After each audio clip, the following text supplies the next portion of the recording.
Un actif à la loupe et aujourd'hui on s'intéresse à un portfolio food and drink avec vous David. Oui, donc on est en pleine semaine des résultats d'entreprise. On a par exemple aujourd'hui à la fermeture du marché, on va avoir Starbucks qui vont annoncer leurs résultats. On a le 29, on a une grosse journée avec notamment les GAFA et d'autres sociétés du style Mastercard, PayPal ou d'autres qui vont annoncer leurs résultats. Donc semaine chargée, semaine volatile en général quand on est dans l'annonce des résultats. Et donc cette semaine j'ai voulu me concentrer sur un copy portfolio qui s'appelle Food Drink, qui est un copy portfolio qui va en fait représenter une allocation sur tout ce qui est le secteur de l'alimentation et des boissons. Et aujourd'hui qui est pour le début 2020, qui est sur le mois de janvier l'un des portfolios qui performe le mieux.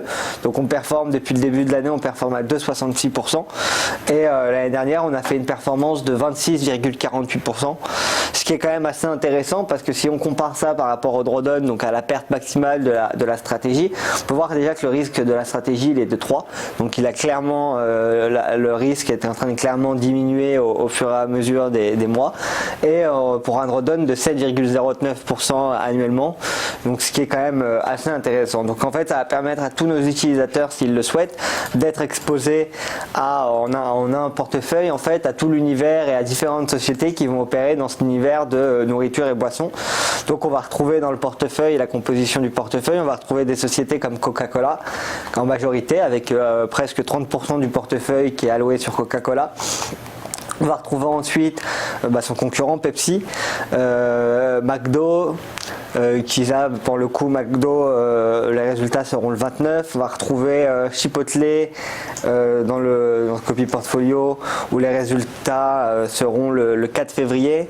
On va retrouver donc Coca, comme je le disais, les résultats seront le 30, etc. etc.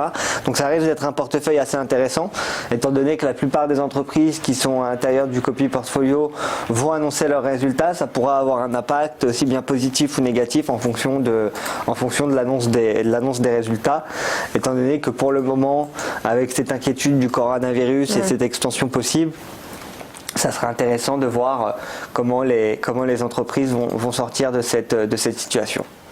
Merci David, on va terminer avec un petit peu de pédagogie.